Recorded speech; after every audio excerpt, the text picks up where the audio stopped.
ក្មេងតូចជ្រុះរបស់លើដីហើយមិនមែនទេញ៉ាំអានេះទៅ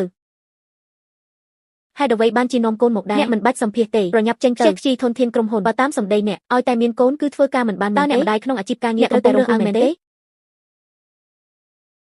អាឡូលោកអ្នកចាត់ការយល់ថាកូនស្រីលោកប្រធានត្រឡប់មកវិញហើយក្រុមហ៊ុនប្រយ័ត្នបន្តិច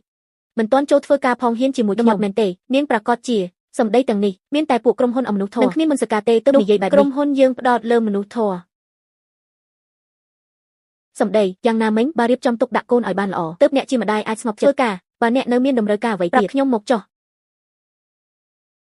ផ្អែកលើការយល់ដឹងរបស់ខ្ញុំការឡើងបុណ្យស័ក្តិដំឡើងប្រាក់ខែពិតជាមានសង្ឃឹមហើយប្រធានផ្នែកវាងកាដូបុណ្យសំពះព្រះខែសម្រាប់អតិថិជនត្រូវហើយអ្នកត្រូវរៀបចំកាដូឲ្យកូនស្រីលោកប្រធានអ្វីដែលក្មេងស្រីអាយុ8ឆ្នាំរបស់តម្លៃ5ឆ្នាំនោះកូនស្រីលោកប្រធានទើបតែអាយុ8ឆ្នាំនាងគឺជា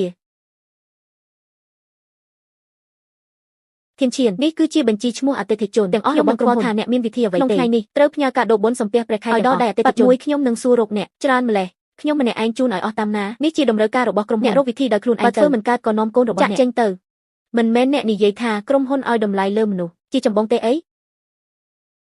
ធានឈានខ្ញុំឲ្យអ្នកយកកាដូទៅជូនអតិថិជននៅទីនេះរួចហើយសល់តែក្រុមហ៊ុន Just មួយទៀតក្រុមហ៊ុនច្រើនយ៉ាងនេះអ្នកជូនអស់ហើយចាស់ខ្ញុំបានបញ្ជាទិញសេវាដឹកជញ្ជូនរបស់របរគឺនៅលើផ្លូវអស់ហើយកាដូសម្រាប់អតិថិជនអ្នកប្រើសេវាដឹកជញ្ជូនរបស់មុនពេលដល់ដៃអតិថិជនមានគ្រោះថ្នាក់អ្វីកើតឡើងតើត្រូវធ្វើSSMCDមិនមែនគ្រាន់តែជាសេវាភាពធម្មតាគឺជាសេវាដឹកជញ្ជូន1ម៉ោងក្នុងរយៈពេលទិញត្រឹមតែ15នាទីដល់ទីតាំងយ៉ាងត្រឹមតែ1ម៉ោងអាចដឹកជញ្ជូនទៅដល់ដៃអតិថិជនហើយម៉ាកល្បីមានការធានាច្បាស់លាស់ថែមទាំងមានការធានាតម្លៃទំនិញជូនដោយធានាតម្លៃនិងសងការខូចខាតមួយរយឲ្យទុកចិត្តជាងខ្ញុំយកទៅជូនដោយផ្ទាល់ទៅទៀតនេះសម្រាប់អតិថិជនបើមិនទៅជូនដោយផ្ទាល់តើធ្វើដោយដើម្បីបង្ហាញពីការយកចិត្តធម្មតាត្រូវប្រគល់ឲ្យអ្នកជំនាញជាអ្នកធ្វើហើយSSMCDជាម៉ាកល្បីមានមុខមាត់មនុស្ស10អ្នកដែលផ្ញើកាដូក្នុងក្រុមហើយដែលកំពុងប្រើវាសម្រាប់ការផ្ញើកាដូអាជីវកម្មតែស័ក្តិសមនឹងទឹកចិត្តថាពេលអតិថិជនទទួលបាននៅទឹកចិត្តរបស់តែជីវិតត្រូវបានគេយកចិត្តទុកដាក់ខាងនេះ